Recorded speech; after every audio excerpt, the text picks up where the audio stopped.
Freezing, but anyway, we should cool down because this is a tournament. It must be funny and spooky. So my story begins in one, two, three. The sun was setting from the beautiful pothole roads of Kisenyi. Do you know what I mean by the beautiful pothole roads of Kisenyi? I, the so-called catalyst, woke up every morning with zeal to see the corrupt officials bringing their kind of emphasis in society.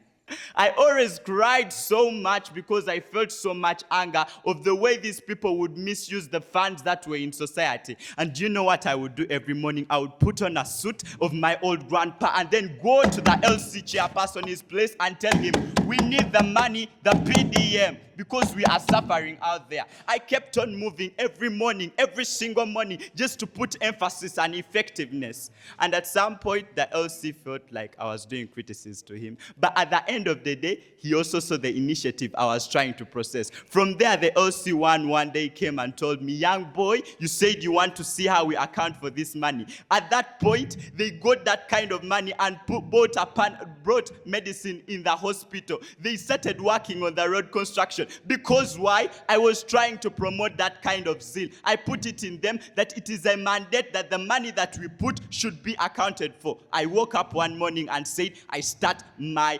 pancake business. People told me you cannot do pancake business because in your society or because there is no job market. But I told them I am unstoppable. I cannot be broken because I have the zeal. Even when they told me that my pancakes were put in the armpits, I told them it is better that they have that so-called ingredient that is fostered by people.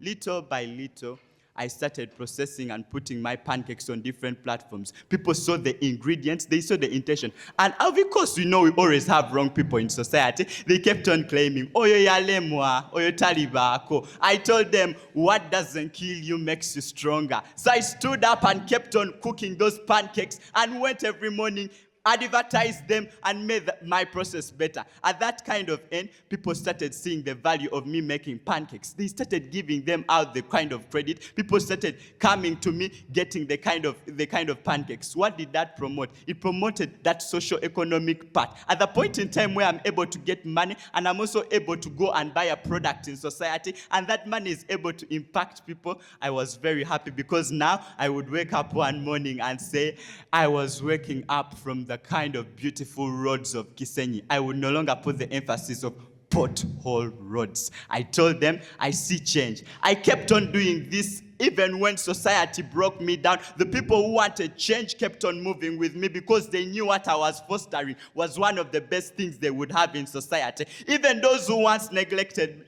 me came to me and said, oh, Ernest, what a very resilient person. And I told them at the end of the day, I still put impact in society. What do? You only do rubbish. So I failed to see the instance as to why you take this kind of win. So I am here to stand as a catalyst, as a youth, as a person or mandate. Even when society trashes you, you must stand up and rise to your fullest.